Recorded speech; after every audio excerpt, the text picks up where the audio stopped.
ब्रह्मसूत्र ब्रह्मसूत्र ग्रंथ में page number 462 और 462 पेज के ऊपर से 2 नंबर की पंक्ति है। सूत्र आ रहा है 5 नंबर का, तो सूत्र का उच्चारण कर लेते हैं। अभिमानी व्यपदेशस्तु विशेषानुगतिभ्याम् अभिमानी व्यपदेशस्तु विशेषानुगतिभ्याम् 2, 1, 5। तो बात यह चल रही है द्वितीय अध्याय प्रथम पाद और द्वितीय अध्याय के प्रथम पाद का यह 3 नंबर का अधिकरण है। इस अधिकरण का नाम है विलक्षणत्वाधिकरणम। और इस अधिकरण में इस बात की सिद्धि करनी है कि तर्क के द्वारा भी ब्रह्म समन्वय का बाद नहीं है, जबकि पूर्व पक्षी कहता है कि हे सिद्धांती, तुम लोग कारण मानते ब्रह्म को और कार्य है जगत, किंतु जगत के प्रति ब्रह्म को कारण मानना ठीक नहीं है, ऐसा पूर्व पक्षी बोलता है। क्योंकि कार्य जो जगत और कारण जो ब्रह्म, इनमें बहुत सारी विलक्षणता है और कार्य कारण भाव उन 2 चीजों में होता है जिनमें विलक्षणता न हो अपितु समानता हो। अतः जगत के प्रति ब्रह्म को कारण मानना उचित नहीं है, क्योंकि जगत अचेतन है, ब्रह्म चेतन है, इत्यादि रूप से बहुत सारी विलक्षणता है। किंतु उस पूर्व पक्षी के ऊपर कोई आक्षेप करता है कि हे पूर्व पक्षी, हे सांख्य, तुम अचेतन कह रहे हो जगत को, ये तुम्हारा कहना ठीक नहीं है। अर्थात जगत का कारण ब्रह्म चेतन है, तो जगत भी चेतन ही है। तो बोलेंगे जगत चेतन है, इसके लिए क्या प्रमाण? तो वह आक्षेप करता बताता है कि श्रुति प्रमाण है। क्योंकि श्रुति कह रही है मृत अब्रवीत, मिट्टी अर्थात पृथ्वी बोली, आप अब्रुवन तत्तेज ऐक्षत ता आप ऐक्षन्तः इत्यादि बहुत सारी श्रुतियां हैं। और प्राणों का जब विवाद हुआ तब प्राणों में विवाद होना, उनका ब्रह्मदेव के पास, प्रजापति के पास जाना और उनमें प्राण की श्रेष्ठता सिद्ध हो जाना, और वाणी उसके लिए भी उन देवताओं ने आदेश करना कि तुम हमारे लिए उद्गान करो इत्यादि। ये सब बातों से पता चलता है कि प्राण, इंद्रिय, वाणी आदि, भूत आदि, पृथ्वी वगैरह ये सब चेतन ही है। और यदि जगत रूप यह सब भूत इंद्रिय आदि चेतन है, तो उसके प्रति ब्रह्म कारण बन सकता है, क्योंकि दोनों में विलक्षणता ही है, ऐसा आक्षेपकर्ता बोलता है।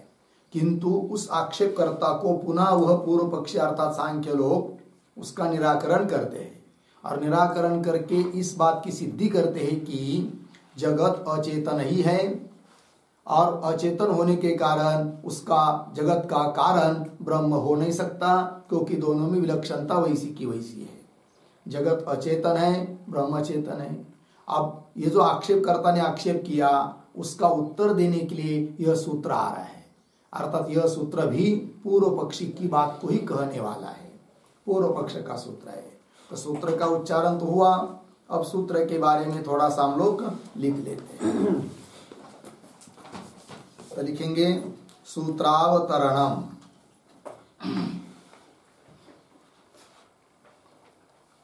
सूत्रावतरणम बराबर ननु पूर्व पक्षिणा यद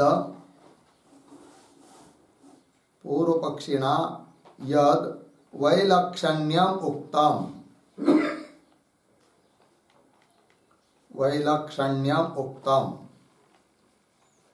तत् न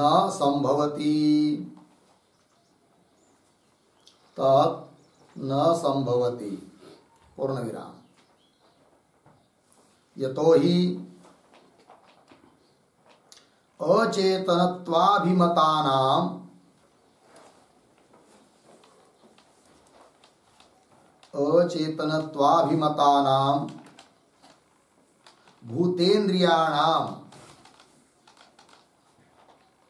भूतेन्द्रियाणां चेतनत्वं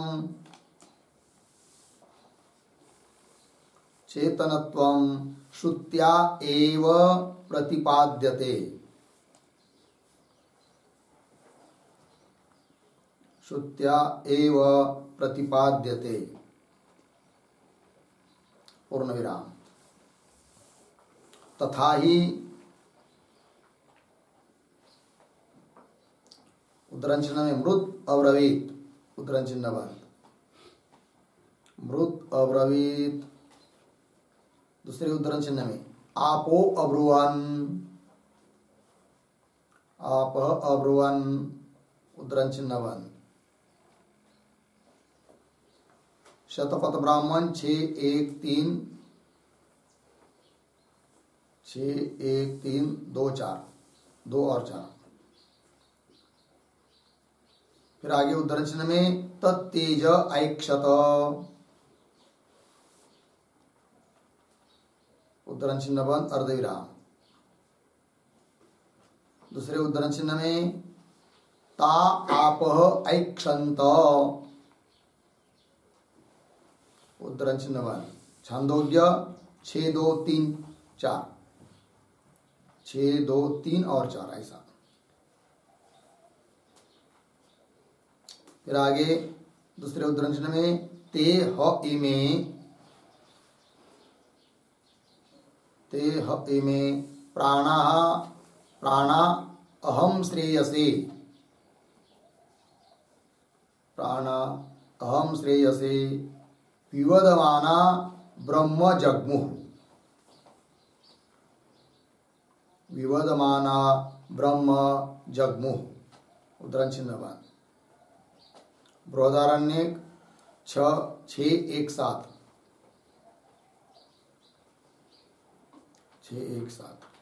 आगे इत्यादि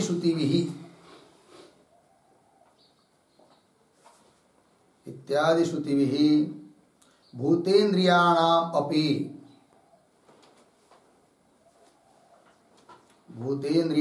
अपि चेतनत्वम् अवगम्यते।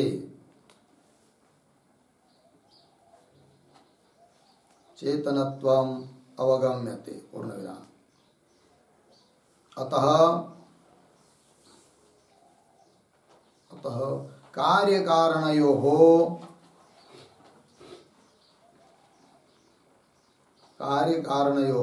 न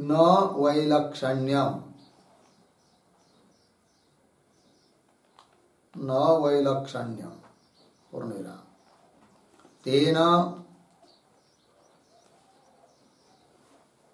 तेन जगत् ब्रह्म प्रकृतिकं संभवति, ब्रह्म प्रकृतिकं संभवति। पूर्णविराम। इति अतः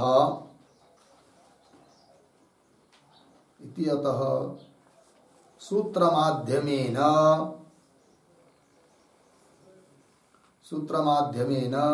पूर्वपक्षी आह,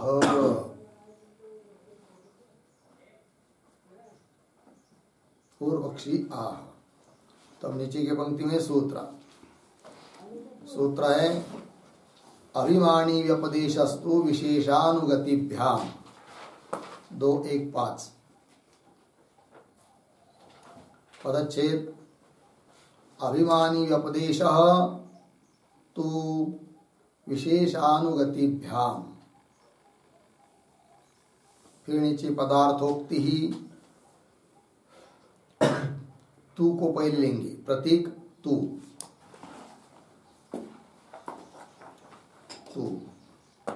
बराबर सूत्रे तू शब्दः, सूत्रे तू शब्दः उक्त शंका निरासार्थः, उक्त शंका निरासार्थ। पूर्ण विराम। आगे पूर्वोक्त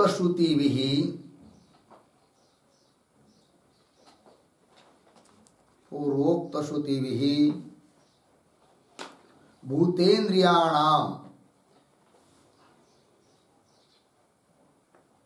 भूतेन्द्रियाणां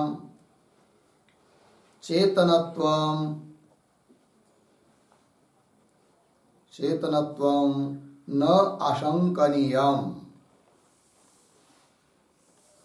न अशंकनीयम् इत्यर्थः। पूर्ण विराम। आगे प्रतीक अभिमानी व्यपदेशः बराबर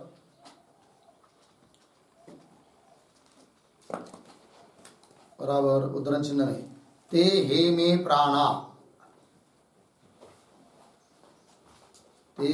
प्राणा अहम श्रेयसे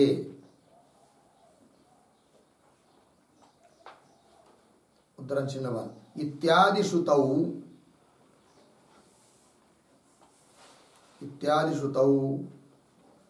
न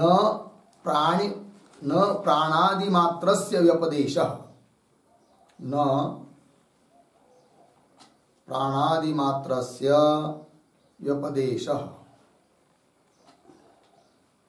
अपितु प्राणादि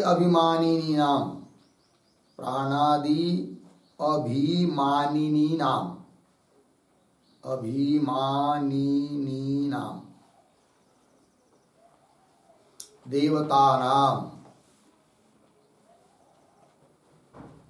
देवतानां तत्र व्यपदेशः भवति।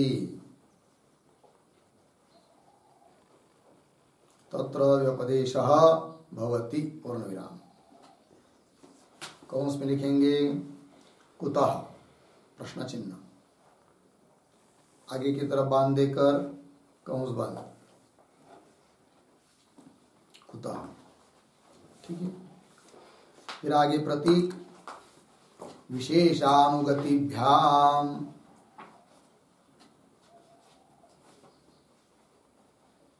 विशेषानुगतिभ्याम बराबर उद्धरण चिन्ह में विज्ञानम च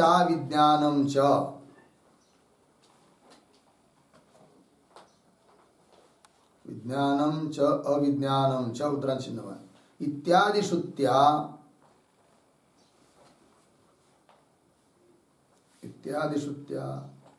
भोक्तॄणां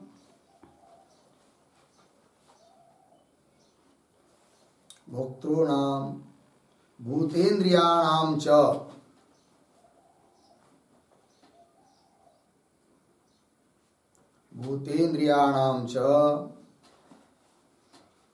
चेतनाचेतन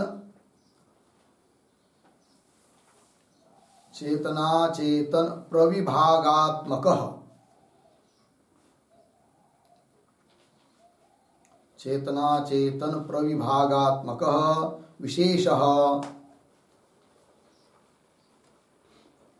विशेषः पूर्वम् अभिहितः।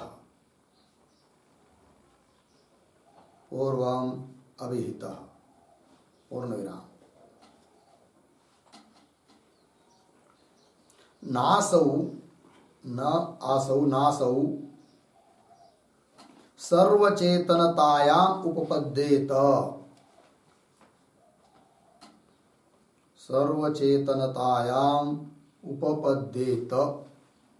पूर्ण विराम। किंच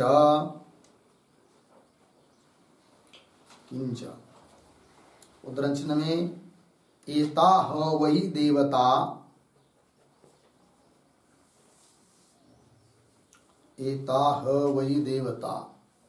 अहम श्रेयसे विवदमानाः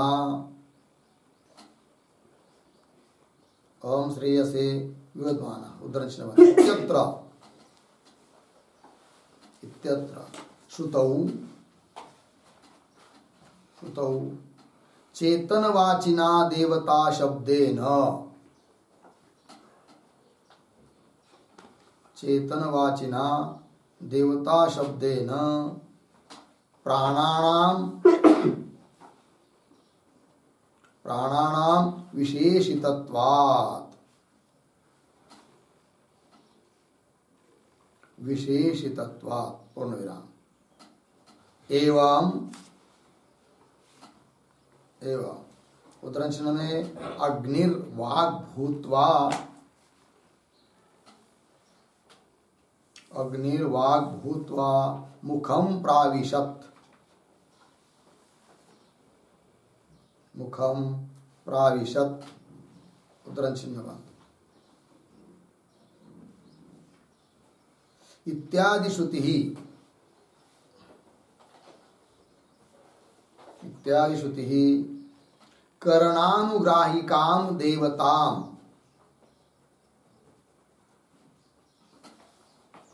करणानुग्राहिकां देवतां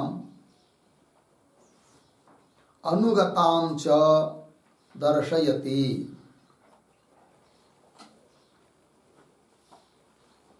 अनुगतां दर्शयति पूर्णविराम। अतः अतः विशेष श्रवणात्,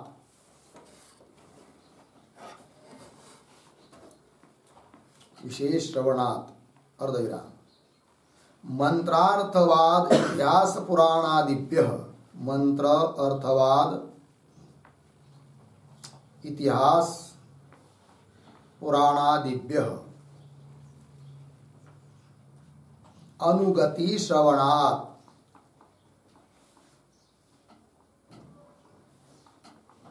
अनुगति श्रवणाच्च न चेतनम जगत, न चेतनम जगत पूर्णविराम। तस्मात् तस्मात् अचेतनस्य जगतः,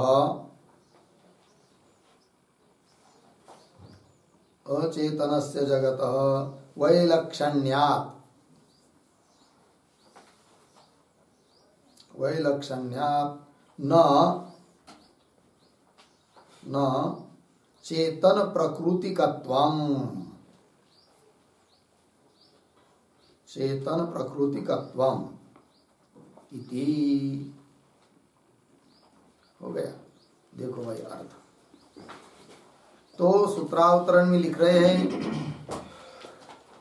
पूर्व पक्षी के ऊपर कोई आक्षेप कर रहा है कि ननु पूर्व पक्षिना यद वैलक्षण्य उत्तम, आक्षेप करता बोल रहा है कि पूर्व पक्षी के द्वारा जो वैलक्षण्य बताया गया है तत् न संभवती, अर्थात ब्रह्म और जगत का वैलक्षण्य संभव नहीं है।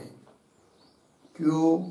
यतो ही कारण कि अचेतनत्व अभिमता नाम भूतेन्द्रिया नाम, अचेतन रूप से अभिमत माने गए जो भूत, पंचमहाभूत और इंद्रिय, उनमें चेतनत्व श्रुति के द्वारा ही प्रतिपादित हो रहा है।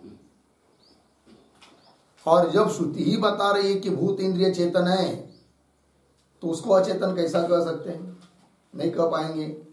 इसका मतलब भूत इंद्रिय चेतन हुए, ब्रह्म भी चेतन हुआ, तो वैलक्षण्य रहा ही नहीं।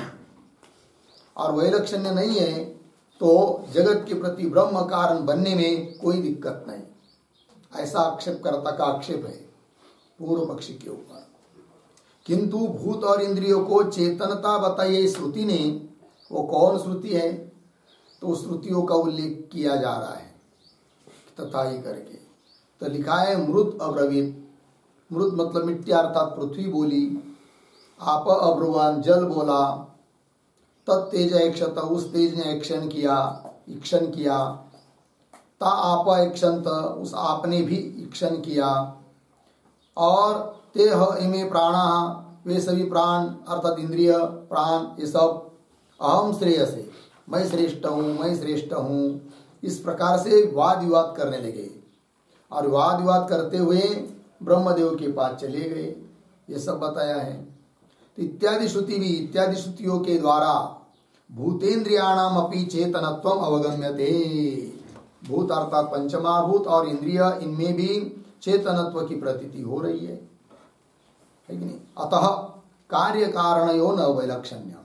आक्षेपकर्ता बोल रहा है पूर्व पक्षी को, कार्य जगत और कारण ब्रह्म, इनमें कोई वैलक्षण्य नहीं है। फिर उससे क्या होगा, तेन जगत ब्रह्म प्रकृतिकम संभवती। यह जगत ब्रह्म प्रकृति वाला, ब्रह्म उपादान कारण वाला हो सकता है। यह आक्षेपकर्ता आक्षेप कर रहा है। इत्यतः ऐसा पूर्व पक्षी का, ऐसा किसी का आक्षेप होने पर पूर्व पक्षी सूत्र के माध्यम से उत्तर दे रहे हैं, है कि नहीं। अर्थात पूर्व पक्षी के अनुसार वैलक्षण्य ज्यों कहती हुए, वैलक्षण्य का बाद नहीं है, और वैलक्षण्य सिद्ध कर देने से पूर्व पक्षी इस बात को कहना चाहता है कि जगत के प्रति उपादान कारण ब्रह्म नहीं है। ठीक है। अतः उस आक्षेपकर्ता का खंडन कर रहा है पूर्व पक्षी सूत्र के माध्यम से। तो सूत्र दिया और उसके पदार्थोक्ति में बोल रहे हैं कि तू शब्द प्रतीक है, सूत्रस्थ पद है। तर क्या कहता है तू शब्द, तो कह रहे सूत्रे तू शब्द उक्त शंका निरासार्थ।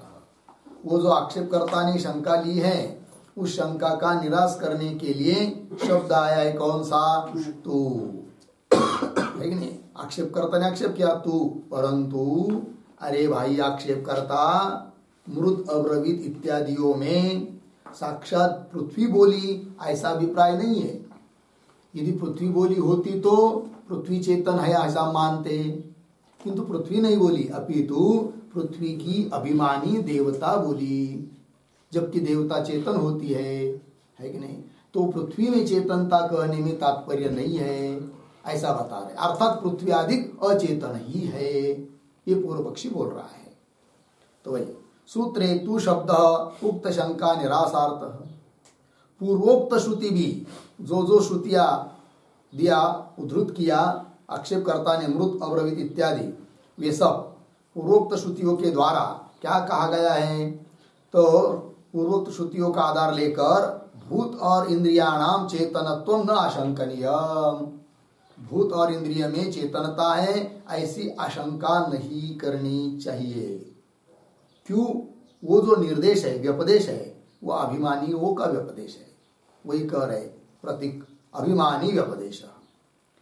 तेह इमे प्राणा, वे सब प्राण इंद्रियादि अहम श्रेयसे, मैं श्रेष्ठ हूं ऐसा विवाद करते हुए ब्रह्मदेव के पास चले गए। जगमोह इत्यादि श्रुतौ न प्राणादि मात्र से व्यपदेश।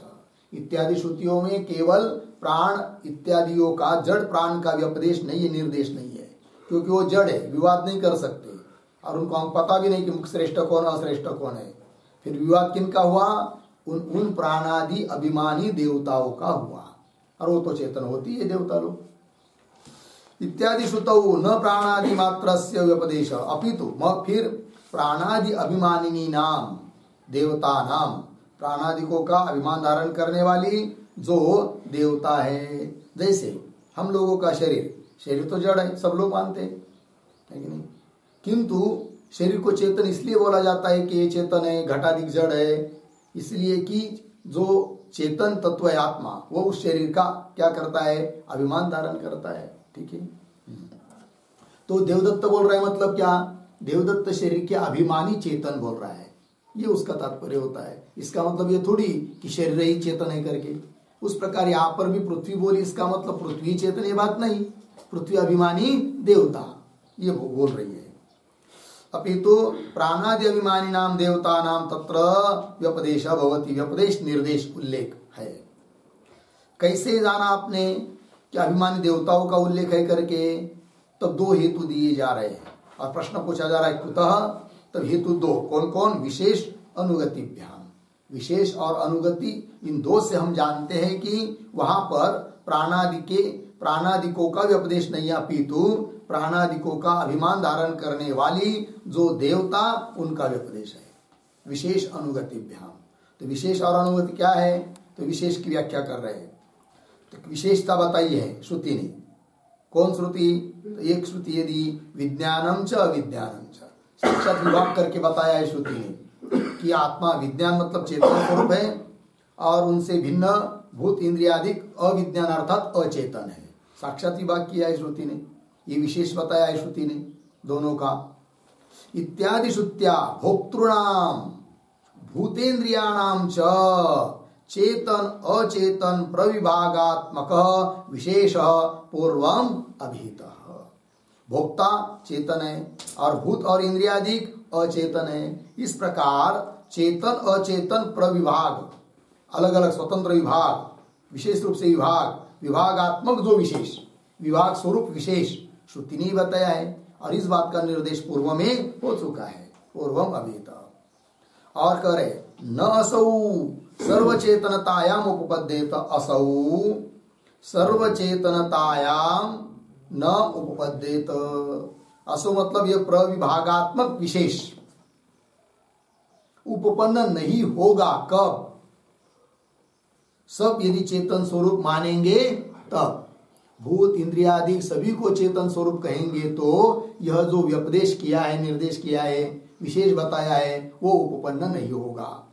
वही कह रहे असौ सर्वचेतनतायाम असौ न उपपद्येत। और बता रहे विशेष क्या जी, किंच एताः वै देवताः, ये सब देवता अहम श्रेयसे अपनी श्रेष्ठता के लिए विवदमाना वाद विवाद करते हुए प्रजापति के पास चले गए। इत्यत्र श्रुतौ, इस श्रुति में चेतनवाचिना देवता शब्देन प्राणानाम विशेषितत्वात्, विशेष बताया है तो हेतु है ना पहला विशेष, तो विशेष की एक बात चर्चा हुई, अब पुनः बता रहे हैं कि ये जो श्रुति है एताः वै देवता इत्यादि, इस श्रुति में चेतनवाची देवता शब्द से विशेषण किया, अग्नि विशेषित किया प्राणादि को, अर्थात प्राण का उल्लेख भले शब्द दिखाई दे रहा है प्राण,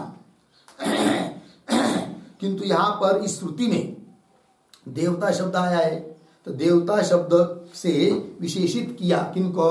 प्राणों को, अर्थात चेतनवाची देवता देवता बोले, यह अभिप्राय।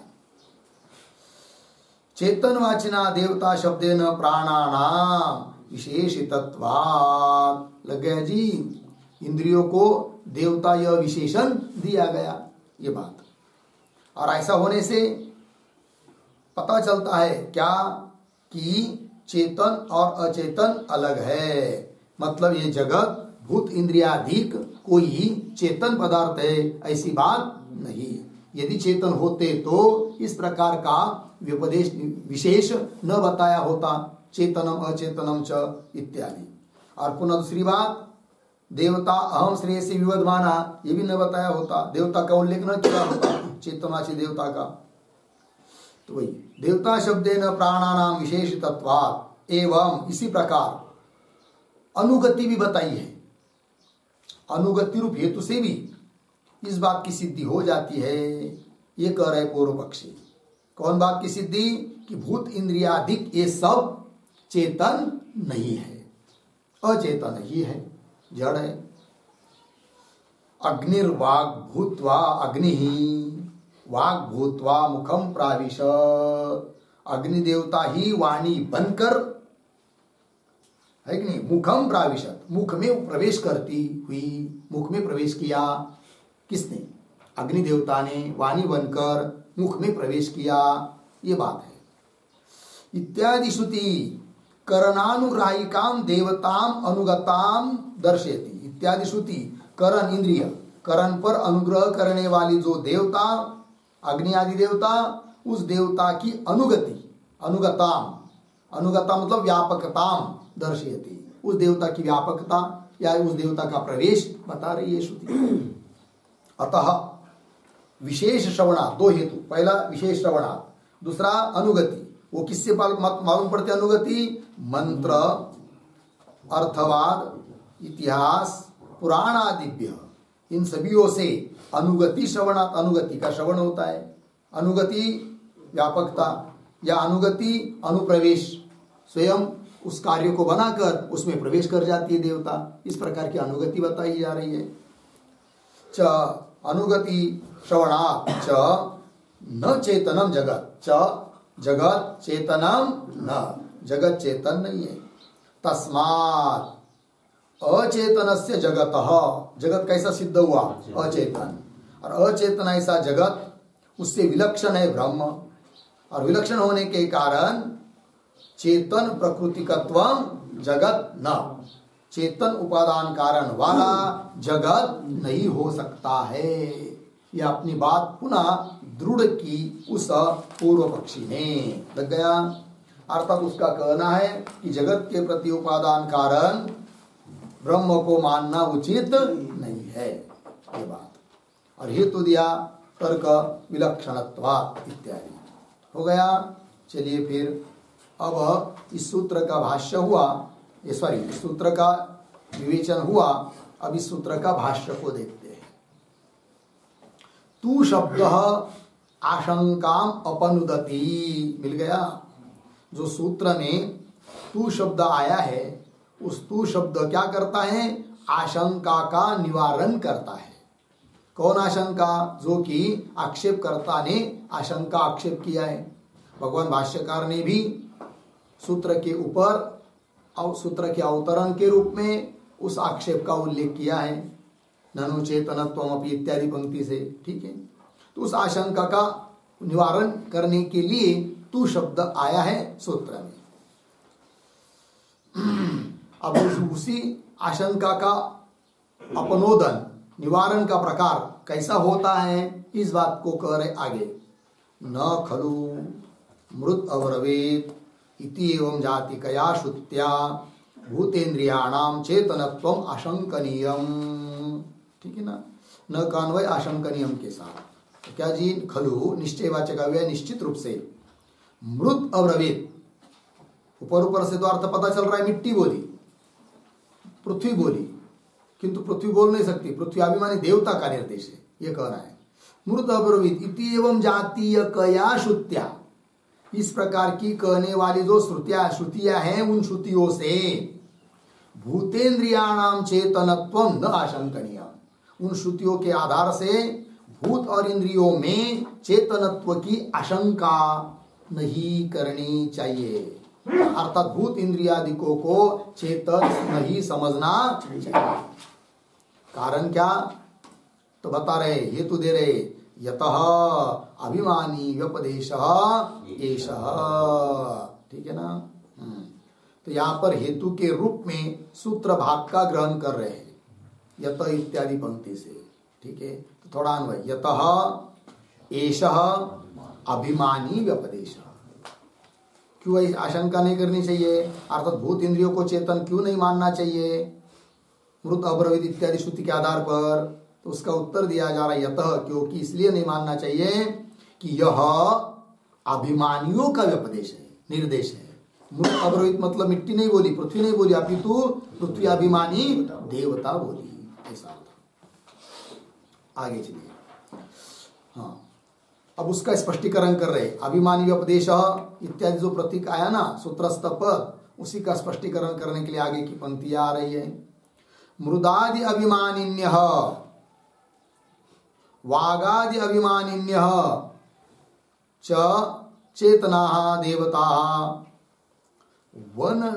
वदन संवदनादिषु चेतनोचितेषु व्यवहारेषु व्यपदिश्यन्ते। अर्धविराम। न भूतेन्द्रिय मात्रम। ठीक है, देखो भाई अर्थ। तो मृदादि अभिमानिन्य विशेषण है, आगे पद आया है देवता, देवता का विशेषण मृदादि अभिमानिन्य देवता। और कैसी देवता? वागादि अभिमानिन्य। तो मृदादि अभिमानी मतलब भूत, पृथ्वी जल तेज, उनके अभिमानी देवता। और वागादि मतलब इंद्रिय अभिमानी देवता। तो वागादि अभिमानिन्य च देवता। कैसी वो देवता? उसका और एक विशेषण दिया है, क्या? चेतना देवता, चेतन स्वरूप देवता। व्यपदिश्यन्ते, उन देवताओं का व्यपदेश है श्रुति के द्वारा। क्यों? बीच में वदन संवदनादिषु चेतन उचेतेषु व्यवहारेषु। वदन संवादन का अर्थ होता है वाद विवाद। तो वाद विवादों में है कि नहीं, कैसा वाद विवाद? वदन संवदनादिषु, मतलब वाद विवाद आदि जो चेतन उचित व्यवहार है, चेतन के लिए चेतन के द्वारा ही वो व्यवहार हो सकता है, जड़ के द्वारा नहीं। तो चेतन उचित व्यवहारेषु, चेतन के लिए उचित ऐसा जो व्यवहार दिखाई दे रहा है, बोलना आदि, मृत अब्रवीत इत्यादि, उन व्यवहार में पंक्ति लगी, वाद विवाद आदि चेतन उचित व्यवहार में जो व्यपदेश है वो किनका है? देवताओं का है। कौन है वो देवता? मृदादि का अभिमान धारण करने वाली देवता, वागादि का अभिमान धारण करने वाली देवता, और कैसी? चेतन स्वरूप देवता। ऐसे उन देवताओं का व्यपदेश है, अर्थात निर्देश है। देवताओं को बताने में तात्पर्य है, देवता बोली न कि पृथ्वी। ये बात व्यपदिश्यन्ते न भूतेन्द्रिय मात्र, भूत पंचमाभूत पृथ्वी वगैरह या इंद्रिय वो बोले, उनका विवाद हुआ, ये कहने में तात्पर्य नहीं है। न भूतेन्द्रिय मात्र, न भूतेन्द्रिय मात्र मतलब क्या? तो उस पर एक वाक्य लिखिए, पूरा हो जाएगा। था भूतमात्रम, भूतमात्रम इंद्रिय मात्रम वा, इंद्रिय मात्रम वा चेतनत्वेन, चेतनत्वेन न व्यपदिश्यते, न व्यपदिश्यते, अर्धविराम। लोक वेद प्रसिद्ध, लोक वेद प्रसिद्ध विभाग बाध अयोगात, लोक वेद प्रसिद्ध विभाग बाधायोगात इत्यर्थः। लोक वेद प्रसिद्ध विभाग बाधायोगात, विभाग बाधायोगात, ठीक है। देखो भाई अर्थ, भूतमात्रम इंद्रिय मात्रम वा चेतनत्वेन न व्यपदिश्यते, अर्थात केवल भूत और इंद्रिय ये चेतन है, इस रूप से उनका व्यपदेश अर्थात निर्देश नहीं है। क्योंकि यदि भूत और इंद्रियों को चेतन के रूप में कहने में तात्पर्य होगा तो फिर बाद हो जाएगा लोक का और वेद का, है कि नहीं? लोक में प्रसिद्ध है भूत इंद्रियादिक अचेतन है, वेद भी बताता है और जगह क्या, भूत इंद्रियादिक सब अचेतन है, और उनका बात करना उचित नहीं है। तो लोक वेद प्रसिद्ध जो विभाग है, चेतन अचेतन का विभाग, उसका बात करना अयुक्त है, अयोगात, है कि नहीं? इसका मतलब फिर क्या हुआ, वहां पर भूत इंद्रिय का चेतन के रूप में व्यपदेश नहीं, अपितु अभिमानी देवताओं का व्यपदेश है। ये बात निर्णित हुई। चलिए आगे, न भूतेन्द्रिय मात्र, आगे कस्मात, क्यों भाई भूत इंद्रिय का व्यपदेश नहीं, अपितु चेतन देवताओं का निर्देश है, ये कैसा हम माने? हेतु क्या है इसके लिए? प्रश्न पूछा गया तो उत्तर दे रहे, विशेष अनुगतिभ्याम, ये प्रतीक है, सूत्रस्थ पद है, दो हेतु इसमें दिए हैं। तो विशेष और अनुगति, इन दो हेतुओं से जाना जाता है कि मृत अब्रवीत इत्यादि जगहों पर चेतन देवता का निर्देश है, भूत इंद्रियादिकों का नहीं। अब क्या विशेष और क्या अनुगति, इनका स्पष्टीकरण करना पड़ेगा, तब आगे भगवान भाष्यकार वो सब बात बता रहे हैं। विशेषो ही भोक्तॄणाम भूतेन्द्रियाणाम च चेतना चेतन प्रविभाग लक्षण प्राग अभिहित। अब विशेष और अनुगति दो बताने, दो में से पहला कौन है? विशेष, तो विशेष को बता रहे पहले, विशेषो ही इत्यादि पंक्ति से। तो देखो भाई, विशेषो ही भोक्तॄणाम भूतेन्द्रियाणाम च चेतन अचेतन प्रविभाग लक्षण प्राग अभिहित, प्राग पूर्व नहीं, अभिहित कथित, क अभिहित विशेष अभिहित कथित, ठीक है ना? वाक्य के आरंभ में आया है ना विशेष, चाहे तो थोड़ा अन्वय कर सकते। कैसा पढ़ेंगे? एक शब्द छोड़कर ही भोक्तृणाम भूतेन्द्रियाणाम च चेतना चेतन प्रविभाग लक्षण, फिर शुरू में विशेष प्राग अभिहित। ठीक है, और तो देखिए भाई कि क्योंकि भोक्तृनाम भोक्ता जो जीव है वो चेतन, भूत इंद्रियाणाम भूत पंचमाभूत और इंद्रियाणाम च चेतन अचेतन प्रविभाग लक्षण विशेष। ये चेतन है भोक्तादि और भूत इंद्रियादिक अचेतन है। इस प्रकार प्रकर्षेण जो विभाग किया है तो प्रविभाग लक्षण विशेष, प्रविभाग विभाग स्वरूप जो विशेष वह प्राग मतलब पूर्व में अर्थात ऊपर के चौथे सूत्र में अभिहित कथित। श्रुति आई थी ना, विज्ञानम च विभाग करके दिखाया है अभिहित। उस विभाग से पता चलता है क्या कि भूत इंद्रियाधिक ये सब अचेतन ही है, चेतन नहीं है। फिर चेतन नहीं है तो मृत अब्रवीत कैसा बोला गया? तब निर्णय किया जाता है कि मृत अब्रवीत मृत मतलब पृथ्वी और लक्षणा करके पृथ्वी अभिमानी देवता बोली, ये उसका अर्थ है। क्योंकि मृत अब्रवीत इस श्रुति को मृत अर्थात पृथ्वी ही चेतन ऐसा बताने में तात्पर्य मानेंगे तो पीछे जो प्रविभाग रूप विशेष बताया उसके साथ विरोध होगा। विज्ञानम च और लोक प्रसिद्धि में भी विरोध होगा, वो विरोध होना उचित नहीं है। अतः यहाँ पर मृत अब्रवीत में पृथ्वी स्वयं चेतन रूप है ऐसा बताने में तात्पर्य नहीं है, अपितु पृथ्वी अभिमानी देवता का निर्देश है, ये कह रहे पूर्व पक्षी। लग गया? इससे क्या सिद्ध हो रहा है? फिर पृथ्वी आदिक अचेतन ही है, अचेतनता ही उसमें रहना है। यदि आक्षेपकर्ता के अनुसार चेतनता सिद्ध होगी तो जगत का कारण ब्रह्म सिद्ध होता है, और पृथ्वी आदि अचेतन ही सिद्ध होते तब विलक्षणता होने के कारण पृथ्वी आदि जगत के प्रति ब्रह्म उपादान कारण सिद्ध नहीं होगा, और ब्रह्म उपादान कारण सिद्ध नहीं होगा तो फिर दूसरा कोई उपादान कारण मानना पड़ेगा। फिर वो कौन होगा? तो प्रधान आदि होगा। ये पूर्व पक्षी का अभिप्राय है। ठीक है, चलिए तो विशेष बताया और आगे चलिए। सर्वत्र चेतनताया क्या है?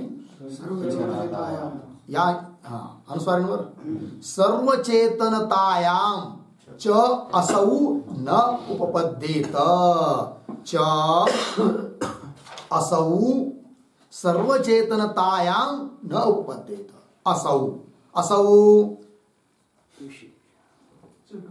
असौ पूर्व वाक्य में क्या आया है? विशेष है कि नहीं? चेतना चेतन प्रविभाग लक्षण विशेष असौ सर्वचेतनतायाम न उपपद्येत। सबको चेतन मानने पर भूत भी चेतन, इंद्रिया भी चेतन, भोक्ता भी चेतन, सब चेतन मानेंगे तो वो जो विभाग किया गया है चेतनम च अचेतनम च इत्यादि श्रुति ने जो विभाग बताया है वो उपपन्न नहीं होगा, और उपकार भाव की भी संगति नहीं लगेगी। अतः सब कुछ चेतन मानना उचित नहीं है। ये बात सर्वचेतनतायाम च असौ न उपपद्येत। मिल गया ना पंक्ति? थोड़ा लिखते एक वाक्य इस पर और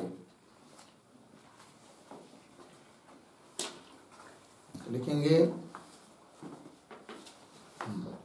उपकार्य उपकारकत्व अधिगते है।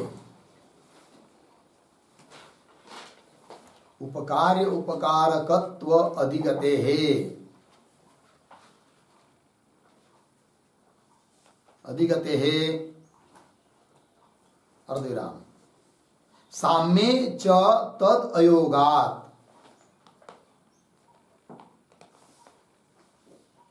साम्ये च तद अयोगात् अर्धविराम प्रसिद्धि श्रुतिभ्याम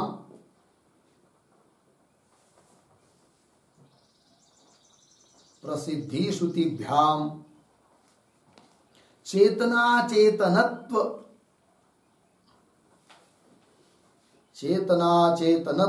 विभाग अवगमात्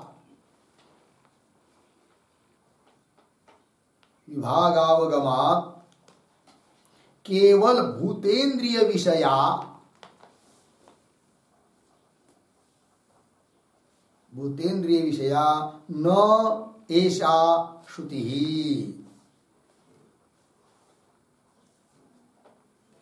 न एषा श्रुति इत्यर्थः।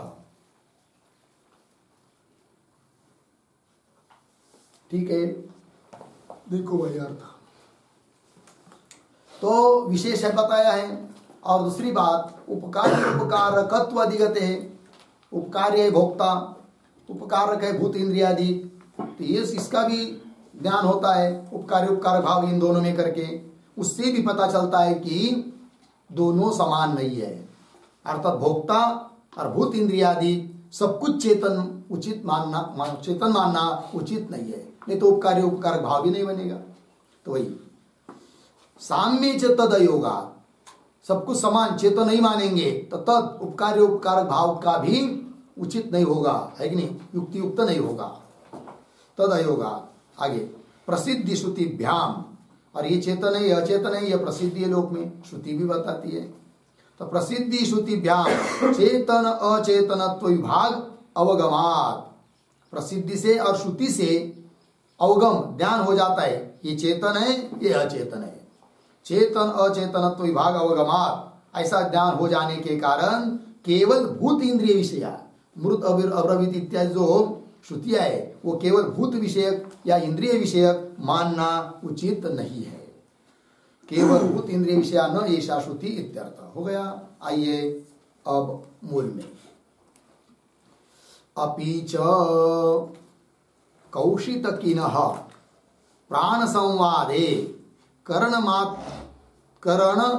मात्र आशंका विनिवृत्तये अधिष्ठातृ चेतन परिग्रहाय देवता शब्देन विशिंशन्ति, एता ह वै देवता अहम श्रेयसे विवदमानाः इति। हो गया।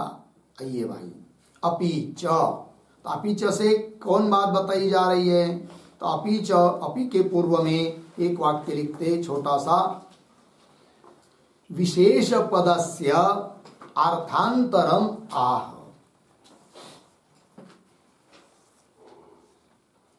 अर्थांतरम आह अपि च इति।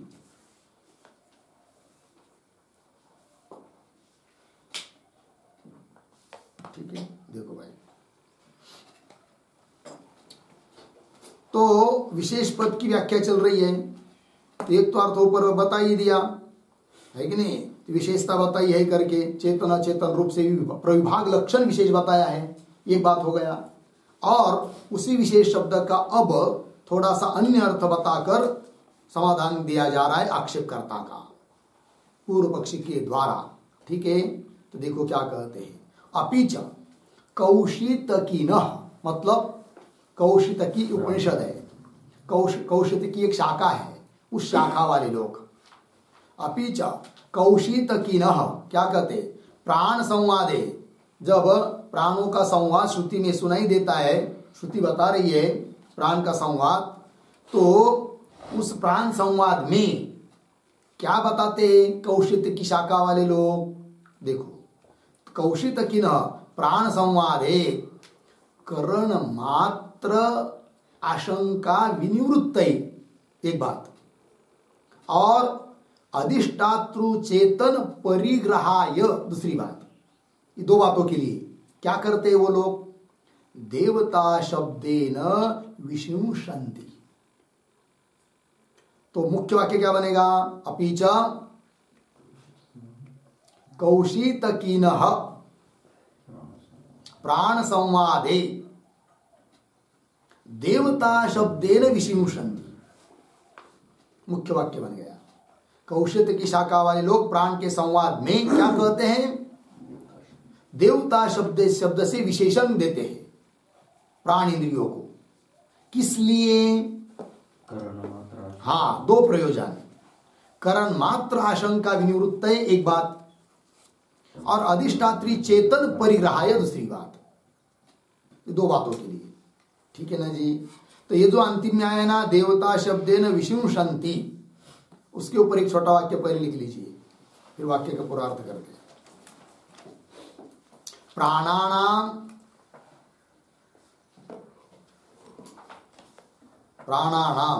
कौंस में लिखिए इंद्रियादीनाम, कौंस बंद, देवता शब्देन विष्णुशन्ति, कौंस में लिखिए इंद्रियों को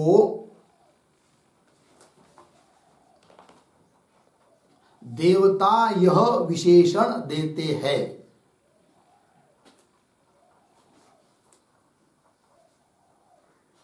देवता यह विशेषण देते हैं। ठीक है, देखो भाई अर्थ। तो कौशिक की शाखा वाले लोग प्राण के संवाद में कोई यह न समझे क्या कि प्राणों का संवाद हुआ, इंद्रियों का संवाद हुआ है कि नहीं?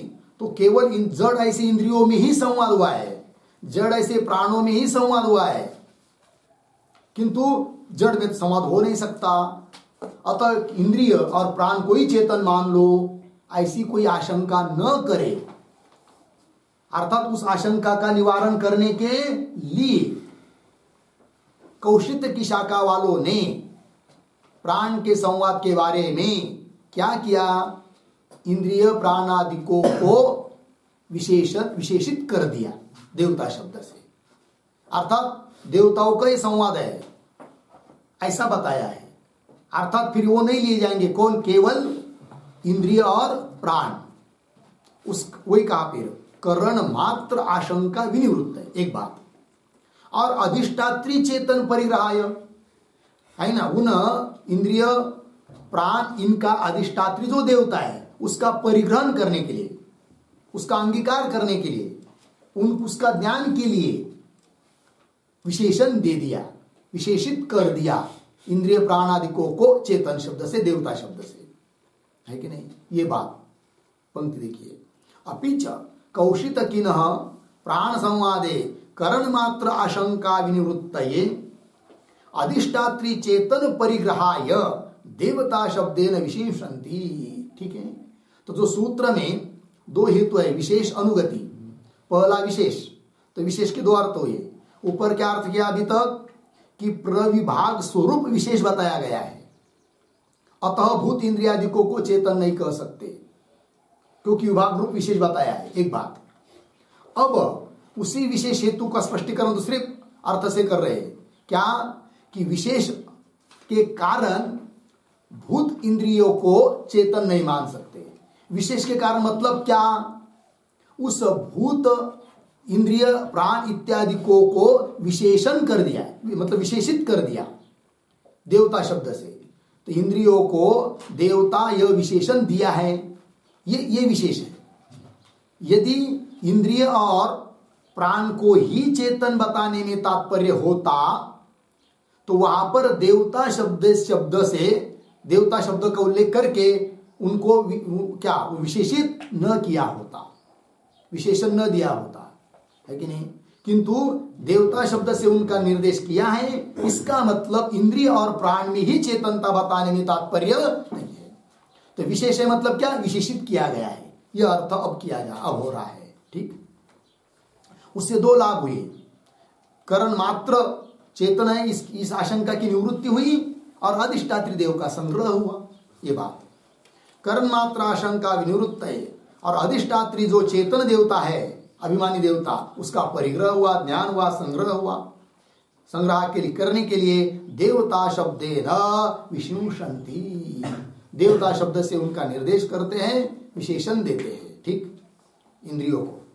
आगे कौन है वो श्रुति, कहा करते वो कौशिक की शाखा वाले लोग? तो बता रहे एताह वही देवता। आया कि नहीं देवता शब्द?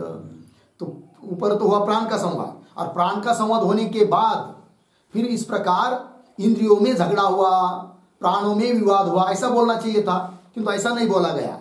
फिर क्या कहा गया? इस प्रकार देवता लोग अपनी श्रेष्ठता के लिए। तो देवता लोग मतलब क्या? झगड़ा तो हुआ प्राणादिकों का, और देवता बताया जा रहा है मतलब क्या? उन इंद्रियादिक अभिमानी देवता, उनका संवाद हुआ है, ये बात। एताः वै देवता, ये सब देवता अहम श्रेयसे, अहम श्रेयसे मतलब मैं श्रेष्ठ हूं, मैं श्रेष्ठ हूं, इस प्रकार विवादमाना, वाद विवाद करते हुए, है कि नहीं? हाँ, ऐसे वो प्राण आदि तो उनका देवता पद से विशेषित किया गया है। ठीक है। और फिर आगे तावा एताः सर्वाः देवता, यहां पर भी आया है वे ये सब देवता प्राणे निश्रेयसम विदित्वा, प्राण में ही निश्रेयसम, निश्रेयसम का अर्थ लिखिए श्रेष्ठम, श्रेष्ठता, विदित्वा जानकर, ज्ञात्वा। ठीक है ना? तो प्राणे निश्रेयसम विदित्वा, तो विदित्वा के ऊपर एक वाक्य लिखेंगे, शेष वाक्य अर्थ पर होगा। विदित्वा बराबर ज्ञात्वा, विदित्वा बराबर ज्ञात्वा, तद अनुवर्तिन्यः, तद अनुवर्तिन्यः सर्वाः देवताः बभूवुः, सर्वाः देवताः बभूवुः इत्यर्थः।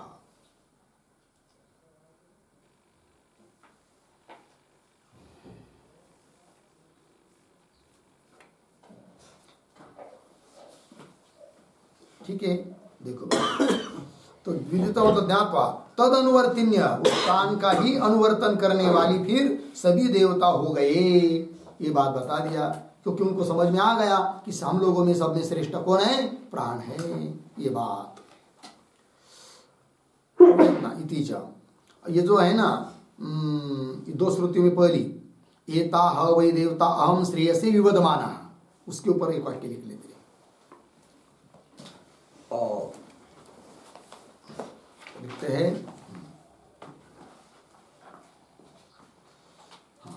अहम श्रेयसे बराबर, अहम श्रेयसे बराबर स्व स्व श्रेष्ठत्वाय, स्व स्व श्रेष्ठत्वाय विवदमानाः प्राणाः, विवदमानाः प्राणाः इति चेतनवाची देवता पदेन,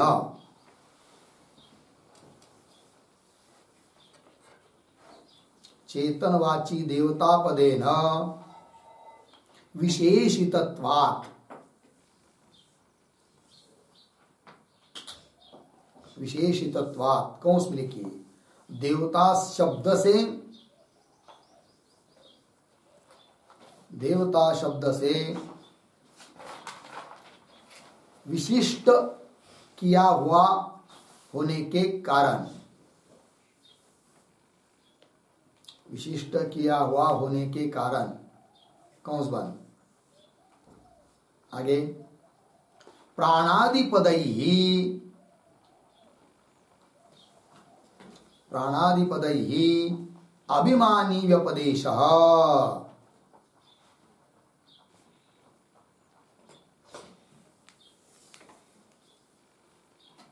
अस्ति इत्यर्थः। देखो भाई अर्थ, अहम श्रेयसे मतलब अपने अपने श्रेष्ठत्व के लिए, श्रेष्ठता सिद्ध करने के लिए, विवदमानाः प्राणाः, वाद विवाद करते हुए प्राण, प्राणाः चेतनवाची देवता पदेन विशेषितत्वात्, ऐसे उन प्राणों को क्या किया? चेतनवाची देवता पद से विशेषित किया, अर्थात देवता शब्द से निर्देश किया। इसका मतलब क्या होता है फिर? देवता शब्द से विशिष्ट किया हुआ होने के कारण प्राणादि पदों से जड़ प्राण नहीं लिए जाते, अपितु उनके अभिमानी व्यपदेश अस्ति, उन प्राणादिकों का अभिमान करने वाले जो देवता है उनका व्यपदेश है, ये बात सिद्ध हुई। तो कुल मिलाकर क्या सिद्ध हो रहा है? तो पूर्व पक्षी कह रहा है उस आक्षेपकर्ता को, हे आक्षेपकर्ता, तुम उन श्रुतियों का आधार लेकर, मृत अब्रवीत इत्यादि श्रुतियों का आधार लेकर भूत इंद्रियों को चेतन समझने की गलती मत कर, वो चेतन नहीं है, फिर वो अभिमानियों का निर्देश है। ठीक है, अर्थात चेतन जगत जगत क्या है? चेतन नहीं, अपितु अचेतन ही है, और ब्रह्म चेतन है, अर्थात दोनों में विलक्षणता है, और विलक्षणता होने के कारण जगत के प्रति ब्रह्म कारण नहीं हो सकता। ये बात अपने जैसी की तैसी रख रहा है पूर्व पक्षी। ठीक, अब दो हेतु दिए हैं सूत्र में, विशेष और अनुगति। तो विशेष के बारे में यहां तक चर्चा हुई। अब अनुगति ये जो हेतु है उसकी भी चर्चा करनी है, किंतु उसका विचार हम लोग कल करते हैं। ओम पूर्णमदः पूर्णमिदं पूर्णात् पूर्णमुदच्यते पूर्णस्य पूर्णमादाय पूर्णमेवावशिष्यते। ओम शांति शांति शांति।